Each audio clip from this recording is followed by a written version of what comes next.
A very warm welcome to everyone for the second in our two-part panel series, where we have invited a number of experts across diverse fields and experiences to explore sacred space, and this evening in particular, sacred sound.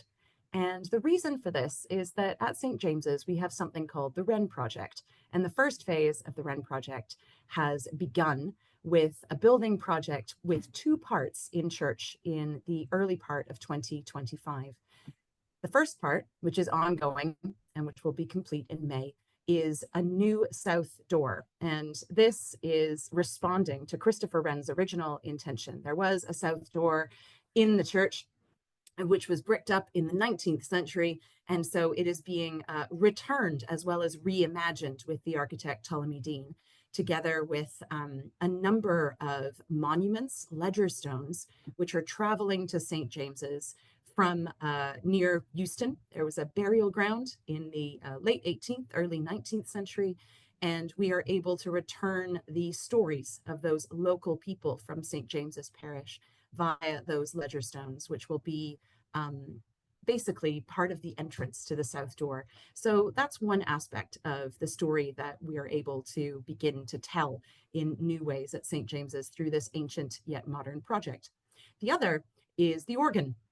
And over the past couple of months, scaffolding was erected and all of the pipes, thousands of them, have been removed from the Grinling Gibbons organ case.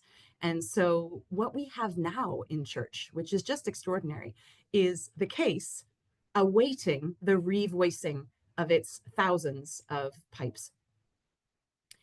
And the profound reality of this is really, I think, striking visually, as well as in the anticipation of organ music from the actual organ. At the moment, we have a digital organ, which is very good, but not quite the thing.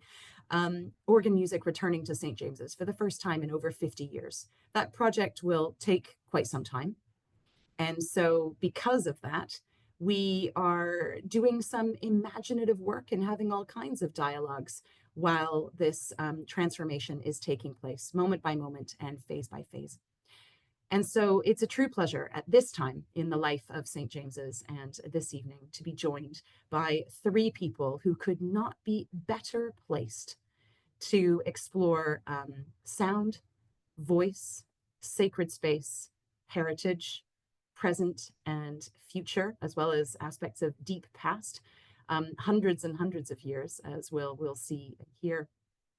And it would be really great to be able to hear from each of you. And I would like you to introduce yourselves. I'm a firm believer in people introducing themselves and sharing whatever you wish to share.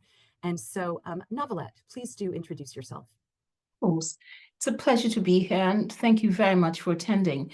My name is Novelette Aldoni-Stewart, and I'm a conservator by trade, and I sit on a number of committees in the Church of England, from being former chair of the Contested Heritage to being presently the chair of the Church Buildings Council. I'm here not in those capacities, but in a capacity of somebody who really like and adore heritage and enjoy and feel moved and inspired by my religion and churches. Thank you. Thank you so much. Helen. Hi everyone, it's really great to be here, and thank you very much, Ayla, for the invitation. It's really cool to be part of this. I'm a director of music, and I mostly conduct choirs. Is what I spend a lot of my time doing. I used to be a freelancer, so I did lots of different kinds of choral things, but now I work in cathedral music. So among other things, I currently run the girl choristers at Christ Church Cathedral, and I've got one more term of that before I move to Southwark Cathedral, where I'll be the director of music. So coming back to London, which is where I grew up, back to a sacred space that really means a lot to me, and kind of I've got lots of personal connection to. I'm actually talking a little bit tonight, I think, about playing the organ, which I don't do so much of anymore. I perhaps I'm a little bit too bossy to spend most of my time playing the organ, so I now get to spend my time telling other people what to do. But it's really kind of nice to keep a hand in at that sort of thing. Please do feel free this evening to also speak about your experiences of telling other people what to do. That's good. I will. Warmly welcome. Jess, please do introduce yourself. Hello everyone, I'm Jess Dandy. Just to reiterate what everybody else has already said, it's such a pleasure to be here. I'm a classical singer, a contralto, and I spend my time singing a mixture of both secular and sacred music, both here in the UK, in recitals, oratorio concerts and operas, and more internationally. I first met Ayla at Hampstead Parish Church singing in the choir there, and increasingly, perhaps over the last 5 years, I've come to regard singing as a sacred devotional practice, and my creative practice is expanding more into exploring that and exploring the human body as a potentially sacred space. So that might be an interesting thing to explore this evening as well. I know that Ayla wanted to talk a little bit about Songpath this evening, so I should just explain briefly what that is. I co-founded that in 2019. It's a mental health initiative which creates musical and therapeutic walking trails in nature for better mental health.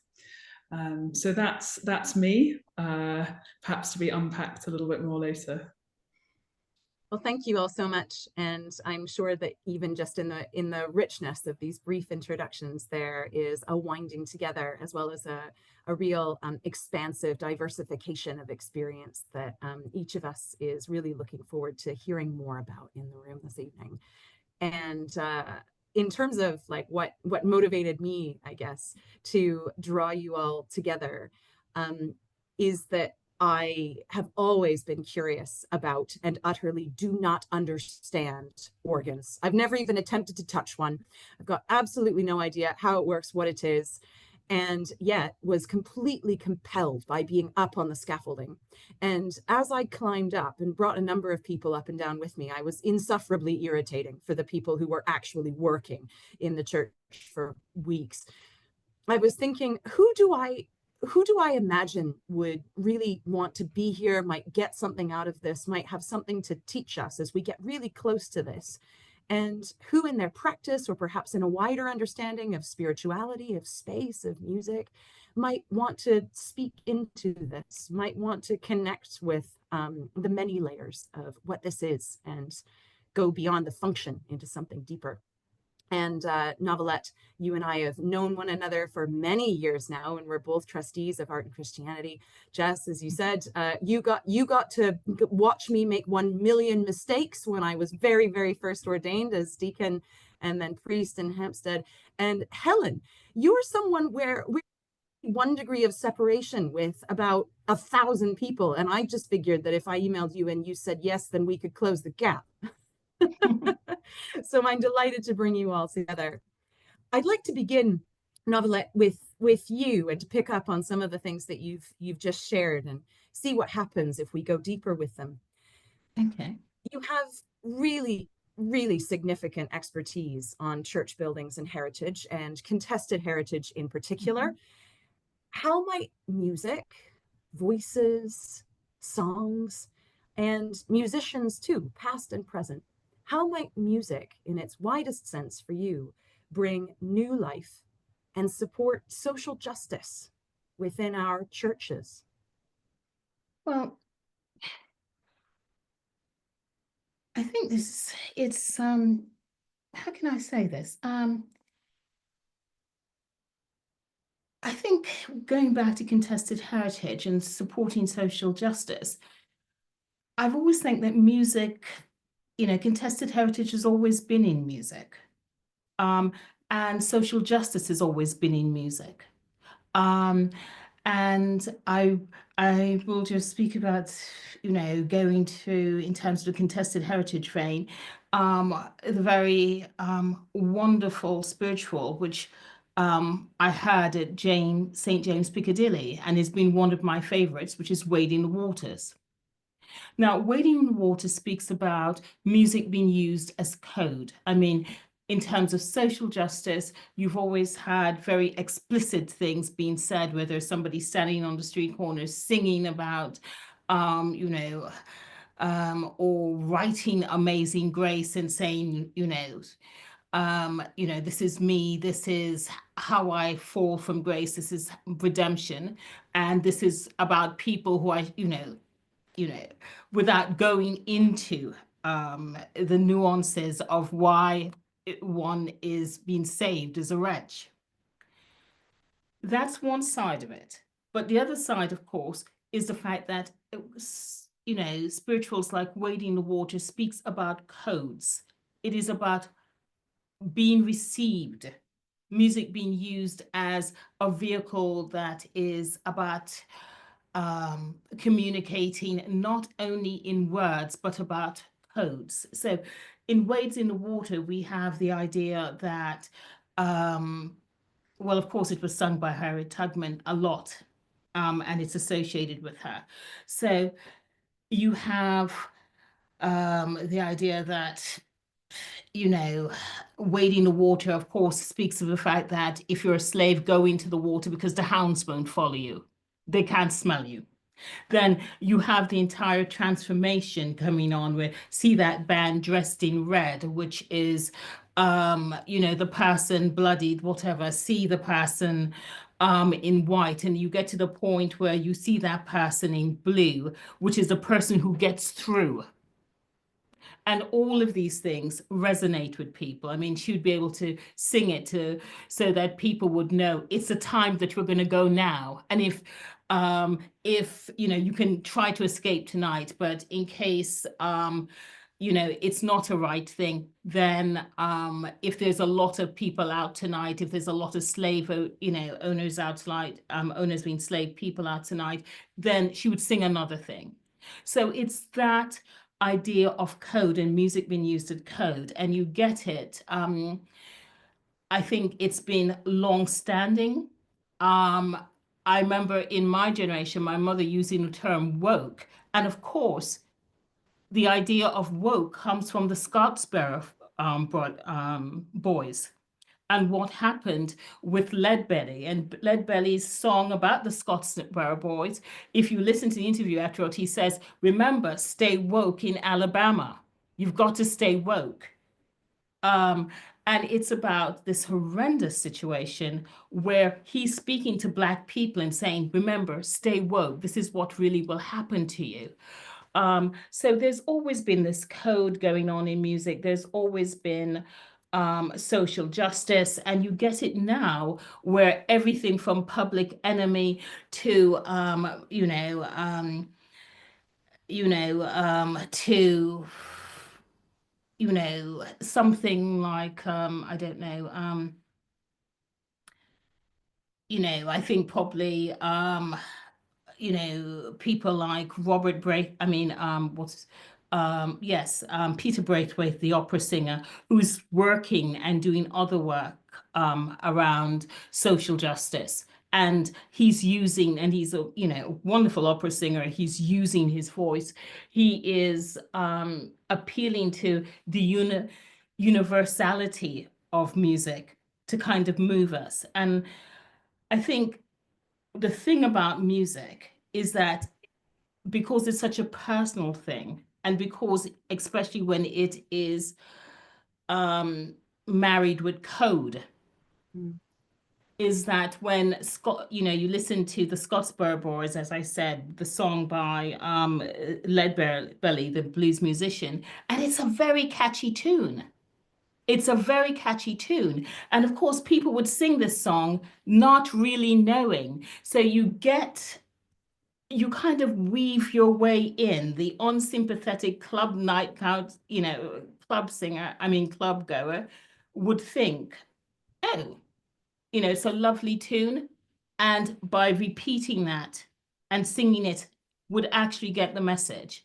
So it goes back to my first comment. There's always social justice music all around us. And, whether it's explicit or whether it is, in code, it's just having the introspection to actually,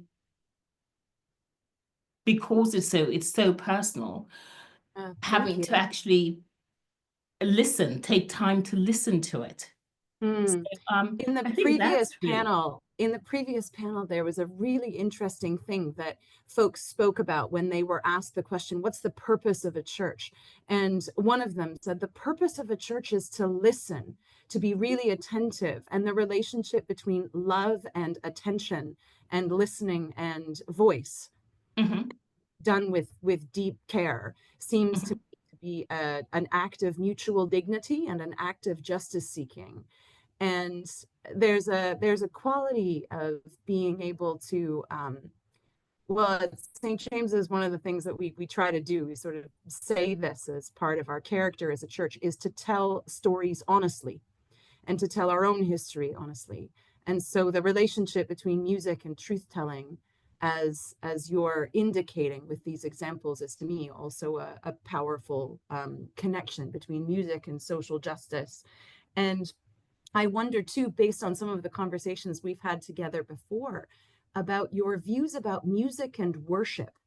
Folks come together in church and experience liturgy together and are invited to, and sometimes just outright told to. You get the order of service in your hand, or you get the hymn book in your hand, and this is the music that we will listen to together, or this is the music that we will sing together.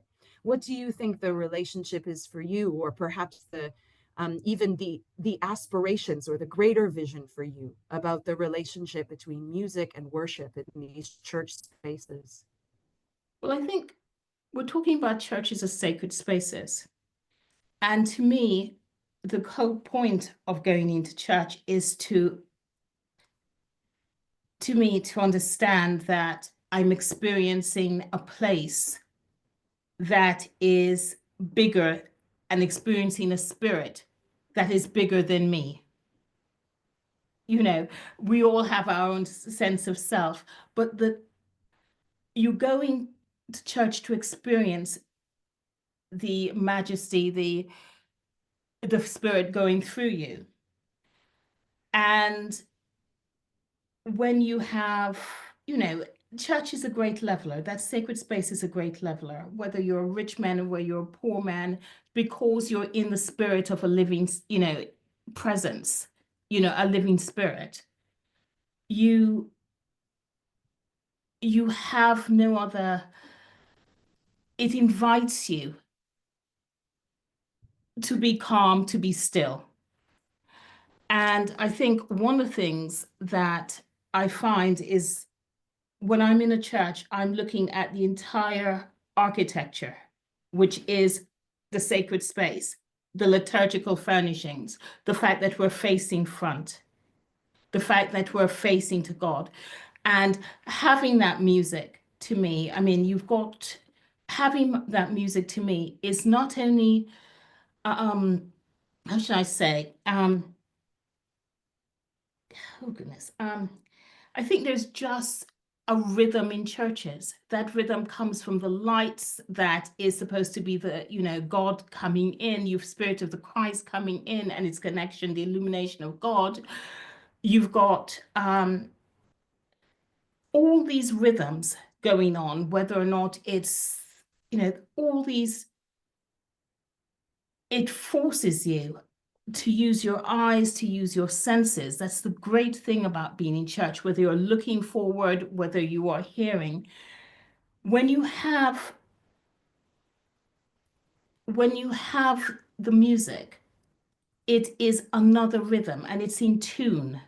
It's in tune with what you're seeing, what you're feeling, the whole spatial. And it is also about depersonalizing it, if you get what I mean, because you have to be active. You can sit in church and you can just make it all about yourself. But the fact that you are singing means that you are entering into fellowship. You're being proactive.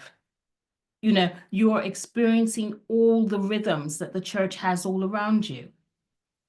To me, yes, I get the hymnal in my hand, but there is the words on the page, but it's also the voice of the people next to me. It's also my voice. It's also the marrying. It's knowing that we're all going through the same movement together. And it bonds. There is a bond there. And so this is how I see myself, and I see the architecture, because the architecture of the church is there, like the liturgical furniture, to inspire you and make you feel the sense of God. And that couples with the music. And Yeah, it does, thank it you. resonates. And I love the idea of the presence of music and the people around us, reminding us of the sacredness of community, and sort of then being reflected in the sacredness of the building. And it reminds me that at St. James's too, I think, I don't know, now that, have you been here for a Eucharist? Sure. But everyone comes together towards the altar before the Eucharistic prayer. So everybody's there together. And what the priest at the altar always says as part of the invitation is, and as we move, we sing. And so people are kind of moving quite organically into this sacred space. And as that happens, we are singing together. People who've never done it before and people who've done it for like 40 years. And the relationship between the movement of the body and the activation of the voice is something that really came to mind when you were sharing that. So thank you very much. I'm going to move to Helen and ask you, so you're a proper serious organist, and you're also a proper serious conductor. And so I'm wondering what you think the importance of the instrument is in churches. Why do we have these things in cathedrals and churches, and what makes them important and significant and meaningful for you? It's so lovely to be sandwiched between what Novelette's just said and what I suspect I suspect I've had a taster of what Jess is going to say. So I'm really glad to be in the middle of this, because I think one of the really extraordinary things about organs, which I think is unique, they're built for their building in a way that is so unlike anything else. You know, if you play the harp, or if you play the bass, or if you play the trumpet, you take it with you. Even if you play the piano, you could take it with you. You don't, it's a faff, but you could. The organ is built for its building in a way that is extremely technical. And if you talk to an organ builder, they will tell you exactly how they know how the fine tuning of something should go, how the exact harmonics should be adjusted to match the space.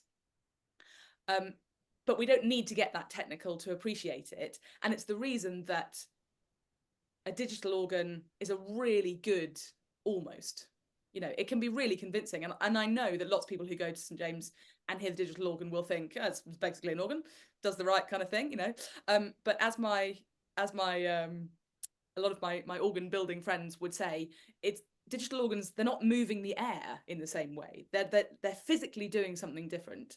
And a digital organ is basically an off-the-shelf solution, you know, such that in fact most modern digital organs, you could say, who do we fancy being today? We'll press the button for Ely Cathedral. Amazing. But the organ at Ely Cathedral sounds like that because it's in Ely Cathedral, not because you could package that up and ship it off to somewhere else. So I think that relationship between harmonics, between acoustics, the organs in the buildings, is something really special. And I suspect that we come to feel that specialness because those organs have a character which it's very, very difficult to replicate. So we feel that instrument in the building. They're kind of indivisible, really. And, you know, lots of very, very clever organ builders can take instruments from somewhere else and repurpose them. And when they do that, they do a huge quantity of fine tuning. They're really rebuilding the instrument in a new space. There's quite a big project going on at the moment, which some of you will know about, to move the organ from St. John's College, Cambridge, into St. John the Divine, Kennington, which is an amazing project and really interesting because of the histories of all the organs themselves, and the cases are being rebuilt, and it's really worth looking up actually if you're kind of interested in this kind of stuff. So I think we love that the character of the building and the character of the organ are kind of completely intertwined. And what is so fun about the St. James situation is that you guys have been a kind of leading light in so many ways and a massive concert venue. And the thing that you haven't had is the instrument that goes with your amazing space. And for those of us who are really kind of really nerdy about this sort of thing, it's a really kind of emotive homecoming. It's like, oh my God, the instrument at St. James is going to be of the building. It's going to be of its community. It's going to be of its people. And that's fascinating and really, really kind of interesting. I don't know if any of you saw the footage of the organ at Notre Dame being, the organ was re-blessed when they opened it again. And I got incredibly emotional when I saw this clip. And of course, all my organist friends were like, hey, look at this. So the whole organ world was kind of dorking out over it. But they had this wonderful kind of, I guess, mini liturgy to call it into being again. And it called back. I was like, oh, this is absolutely amazing. You know, this space where all of it had been saved, and I found that incredibly meaningful. So it's very cool that you guys are kind of doing your own one of those. Yeah, I really feel very confident, and this is not my call. The rector is in the Zoom room, but I feel very confident that there will be a profound liturgical blessing opportunity when the voice of the St. James's organ in its 21st century, as well as its 17th century aspects, returns, new and also ancient. And when you spoke earlier about the relationship between an organ and the building for which it was made, one of the weird things about St. James's is that the organ here was made for someplace else and very quickly came across to St. James's, but it was sort of never meant to be. It was a very, happy thing. And it's Grinling Gibbons and Renatus Harris, so it's, wonderfully suited to late 17th century St. James's. And yet it was originally in a royal chapel down the road. And they were like, oh, do you want this? And we were like, yeah. I'm sure it was slightly more complicated than that, but that's the idea in my mind, at least. I'd like to read you something. So this is something for all of you, which was found by the organ builders when they were taking things apart to move them with care out of the building. And you find all sorts of stuff when you take something apart, when it's been, just sort of languishing and getting dusty for a while. They found a weird child's toy, a kind of a ceramic Smurf. It's about 3 inches tall in the back of the organ chamber. Not sure why. Don't know where it is now. Hopefully it's drifting around St. James's somewhere. It would make an amazing mascot. And when the organ builder took it out, he looked at it and he said, oh my gosh, this lonely little guy has been here by himself for decades without anyone to play with, and now he can have some friends. And I just, it was so moving.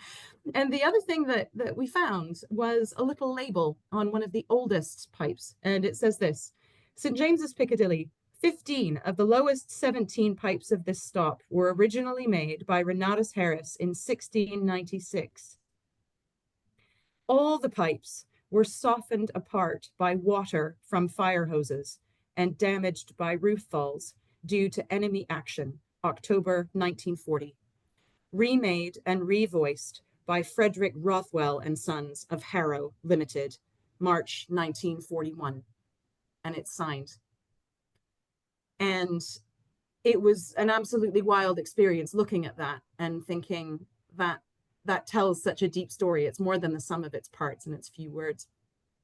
Before we move to Jess and hear from you, I've got one more thing, because you mentioned it earlier as well about air moving around and how you just don't get that with a digital organ.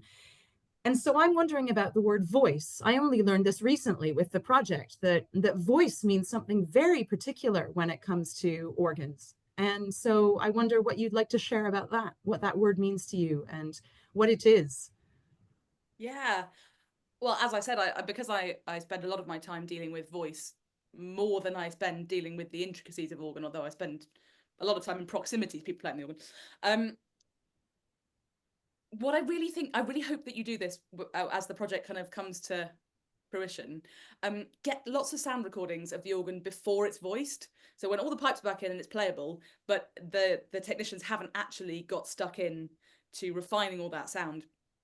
Because in my parish church where I worked, in St Mary Merton, we had a new organ in 2015, and I listened to a lot of the voicing process as we did that, and it's absolutely weird, because everything sort of sounds like it should do, but nothing is quite right, and that's a volume thing and a colour thing and a texture thing, and it's the way the different ranks balance against each other, and it's really peculiar. It's like hearing a choir where everybody's got their hands over their ears, so they're all making an approximation of what they think they should sound like, but nobody's actually listening to anything else. It's really, really, really peculiar.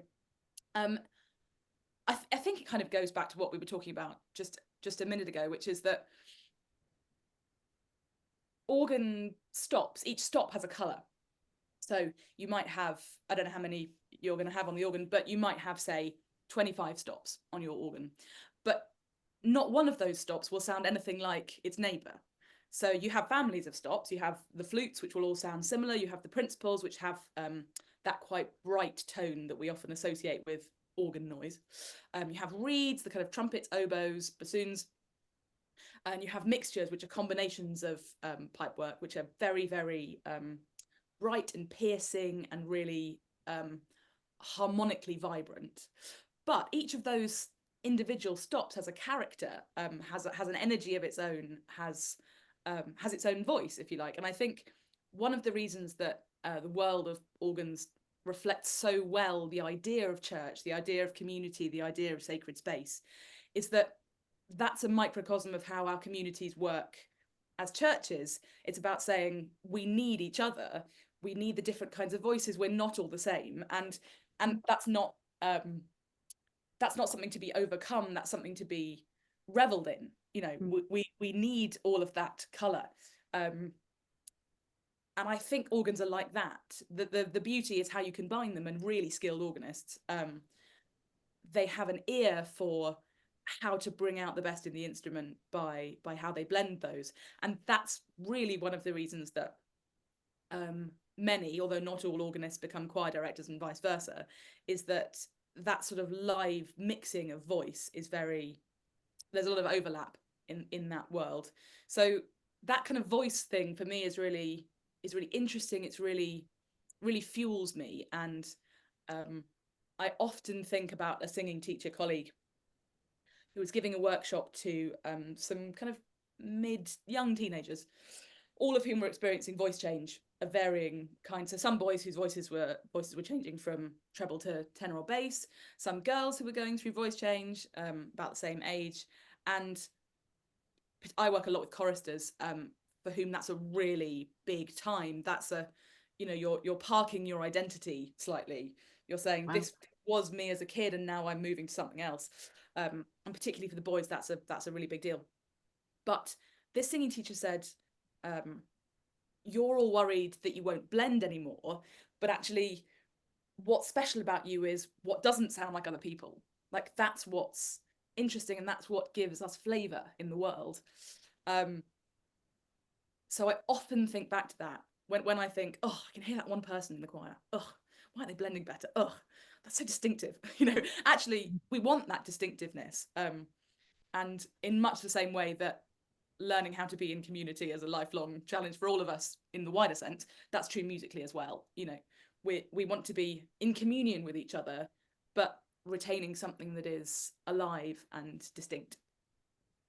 That's such a deep theology of place and community and personhood, and it really resonates for me with Novelette, some of the things that you were saying too about the experience of singing as forging strong bonds with the person next to you, and the relationship between music and justice. And so I'm just really grateful for what you've both shared and how these uncanny connections are starting to come to the surface. And Jess, I'm going to move to you. And I'm thinking now too, of course, about music and the body, and the sacred space of the collective, as well as the personal experience of music making. And so I'd like to invoke, I suppose, a song path and what you do in relation to that, as well as your own musical identity and where it's taking you. Tell us a bit about that. Yeah, absolutely. I just want to go back before I start on that to something that you were saying earlier about the ancient and the modern, and this seems to have been something that's sort of trickled through the conversation. And I think singing is such an incredible activity in the sense that essentially it's sort of as old as the first human, but as fresh as the singer who's singing in the moment. And I love that sort of existing at that intersection. With regards to Songpath, these musical walking trails, it's interesting. I developed Songpath with a psychotherapist, and essentially it's a sort of jazzed up version of a rather dryly named psychotherapeutic exercise called attentional redirection training, which essentially encourages people to turn their attention outwards and see that intersection of inner and outer worlds as a potentially generative place rather than a place of fear or confirmation of one's worst fears about oneself. And in working with this psychotherapist, he told me that so many people who are suffering from mental health conditions are terrified to feel feelings. And I think the beautiful thing about music is that a piece of music can act as an emotional simulator in a way, so that in life we maybe don't have form for the force of our feelings. And a song or a piece of music can act as a container or a talisman or a portal even, that momentarily we can step into this world and kind of transcend a kind of tyranny of everyday language, and really feel the sort of depth of feeling. But we know that that song or that piece of music maybe is only going to last for 4.5 minutes, so that we can kind of step out of it again. So what we do on a song path essentially is go on a very short walk, and feel into our surroundings and think about what music might emerge from those surroundings, so that the path that we're on and ourselves sing in that situation. We sort of re-enchant our surroundings. But we know that that walk, in a way, is a kind of clean analogy of a life that can seem very non-navigable in its enormity. Thank you. And building on that, and this idea of ancient and modern and feeling into, and I'm really moved by what you've just said, and so I'm taking a moment, even in the midst of the job that I have right now, to kind of let it settle. So thank you very, very much for this additional and such a deep and profound layer.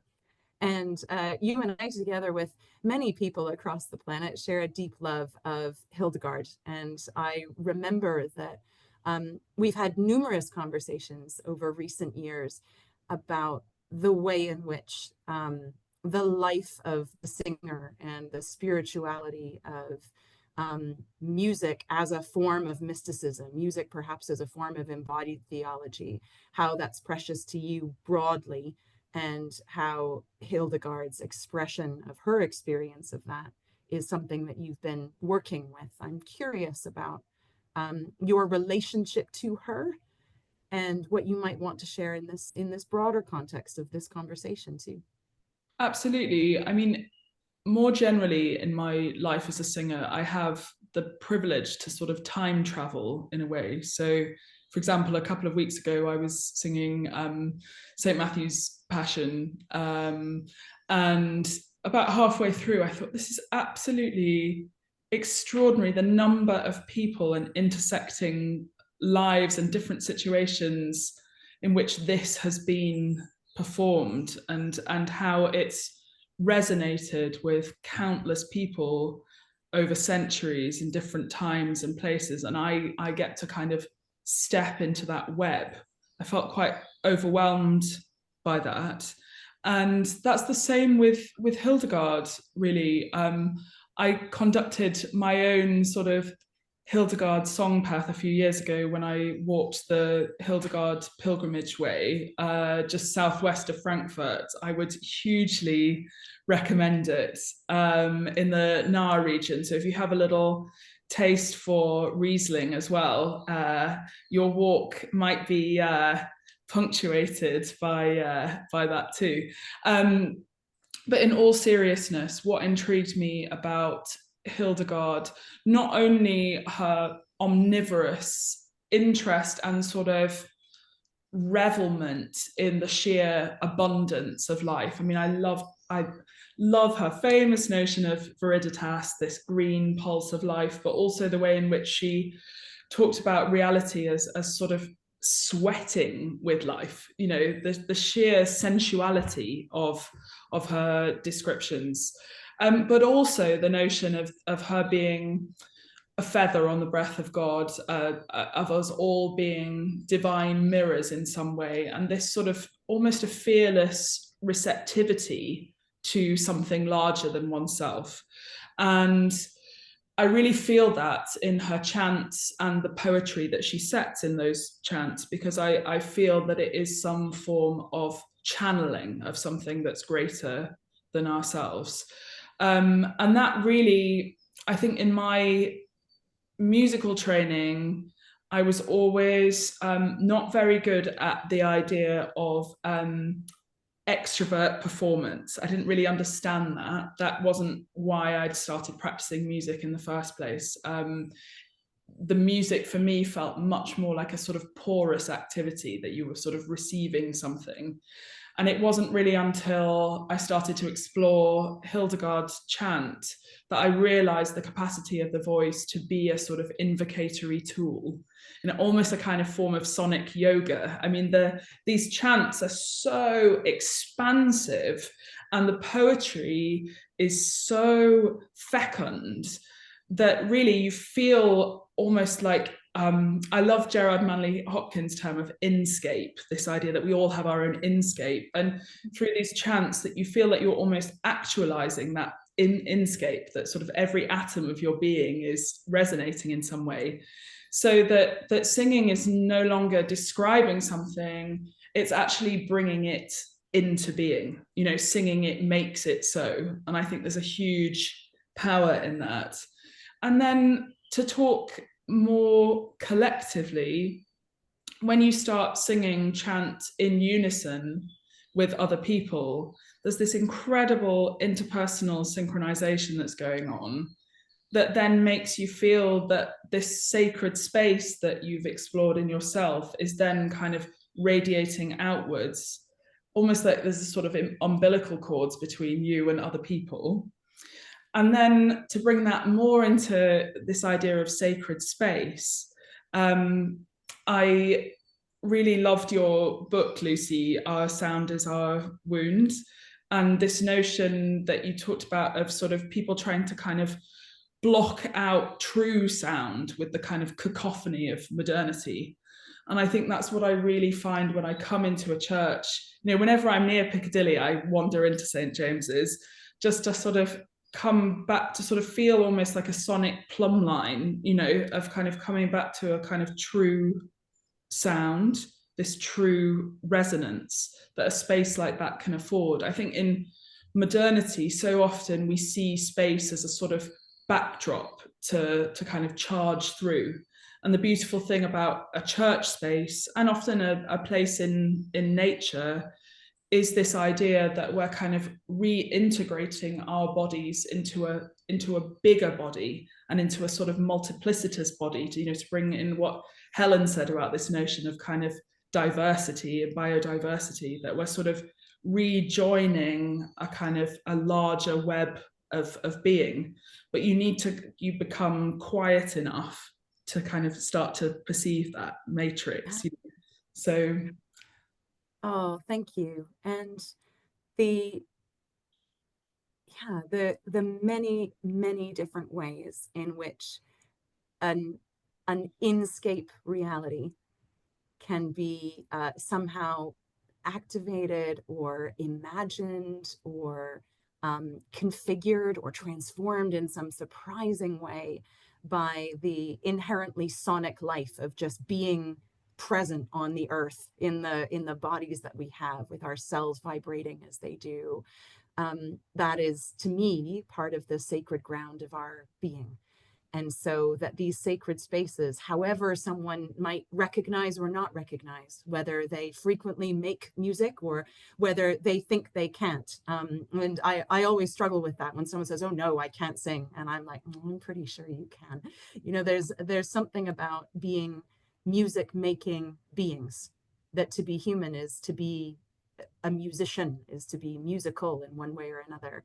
And sacred experiences of gathering in churches can remind us of that, or lead us to that in ways that we might not have expected. Yeah, I think even you know, the human body in and of itself is musical. You know, even if you had 100 people in St. James's and you all just breathed together, you would hear a kind of music. You know, it's that fundamental. But we have a sort of mythologized notion of music and musicality that is very narrow and is actually quite far away from the sort of fundamental existential quality of what music can be. Thank you. Yes. I'm curious because there's been so much rich reflection and so many ideas offered by all three of you, whether or not for a couple of minutes before we broaden it out briefly to those who are with us and then bring it to a close, I wonder whether or not the three of you have any questions for each other or any reflections on one another's offerings. Please do go ahead if you do. I think I just really wanted to say that when we speak about the spiritual, the sacred space, to me, it's as long as a piece of string, because churches are different. Churches are different in their architecture, in some have digital organs, some have, and I really would like to ask Lucy about the relationship between acoustics and spiritual significance. Oh, are you asking Helen or Jess or Lucy? I wasn't quite sure. I'm sorry, Helen or Jess, anyone who wishes to answer that, because I've been to churches and I've heard the similar hymns played in different places, and the significance of the hymn sometimes gets caught up by the acoustics. And I just would like to have someone speak to me about that. For sure. Yeah. And we can weave that into broader conversation in a moment too. Jess, Helen, what do you reckon? I've had really fantastic experiences with acoustics, singing in some quite strange places. A few years ago, I was on a walk in Cumbria, where I'm from originally, and I was walking through a road tunnel under the A591, and there was just some kind of absolutely bizarre acoustic going on, and I had to try something. So I actually sang some Hildegard in the tunnel and ended up recording it, because it was just ready for it, you know? And in that moment, I really think about this in the context of sacred space, the power of intention, you know, that if one of us said now, okay, this Zoom meeting is a sacred space, suddenly it feels very different. And I think, yeah, in that tunnel, I mean, I still actually can't really listen to the recording of it, because by the end of it, there was just so much resonance that I felt that my head was going to explode. But I'm really glad that I did it. But in that moment, that tunnel that so many people would just sort of drive through became a kind of sanctuary for me, because of its response to sound. So that's a slightly unorthodox response to your question, Novelette. But I mean, of course, cathedral spaces and churches and St James's as well, having sung in there, there's a very special quality. So it's huge. I mean, my voice, for example, and anybody's voice doesn't actually exist until it's in relationship with the space. So it's conversational in that respect. The space is as much of a musician as I am. Thank you. Would you like to jump in if you got a view on that, or perhaps another question for other? It's fascinating, all of that kind of thing, and I think conductors can get themselves really tied up in knots about acoustics being favourable or not favourable, as if there was some kind of red line, you know, and a building is at one end of it or the other end, which I always think is quite funny, and that really means flattering or unflattering, I would say. It always makes me laugh because I've worked in a succession of buildings which would be labelled unfavourable acoustically. So I started doing a lot of conducting at university, and I was at Peterhouse in Cambridge, which has a beautiful chapel with interior decor not dissimilar from the kind of era we're talking about, actually. An organ of a kind of similar era, well, the case anyway. But it's like singing in a wardrobe. I mean, it is the most difficult space to make music in. You'd be better off in your wardrobe probably than in Peterhouse Chapel.